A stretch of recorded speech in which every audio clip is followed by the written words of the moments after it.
Hey guys, so we're back. We're doing some videos here for Clean Armor about finishing and sanding. So we want to give you an example. So if you have any doubt about how tough this finish is, and also how important it is to have good sandpaper, we're going to show you an example. So this is a fresh sheet of paper. I'm going to start at one end, and we're going to work our way down. So if you see right here, this is an example we just shot. So just moving from one end of this piece to the other, you see how it starts cutting less and less and less? Now this is a top coat that we're going to sand back and to do a final spray coat, okay? So we're just sanding it back and scuffing it. But this is how tough this finish is. So.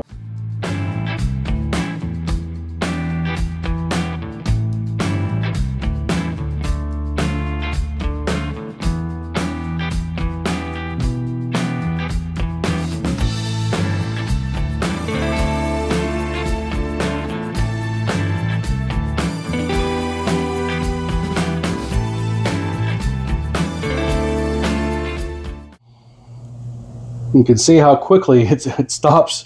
It just wears the grit right off the paper. Now mind you, I can push harder and it'll start cutting again a little bit more. But really, this size of a top with this paper I'm using at the moment, I might be able to finish this top with this piece of paper. It would probably be quicker if I used two. So this is extremely durable finish. It's very, very hard, very, very tough. If you're using cheap paper, what you'll save and per sheet cost, you're going to use more because you're going to be using a lot of them.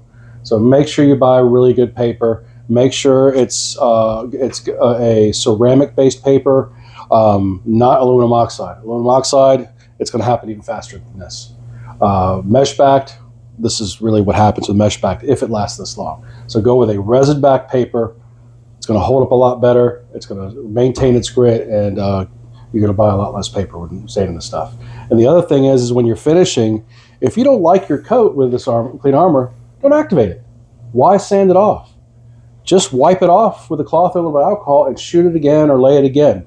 It's much quicker than trying to sand it back if you didn't apply right. Okay? All right, stay tuned for our next video.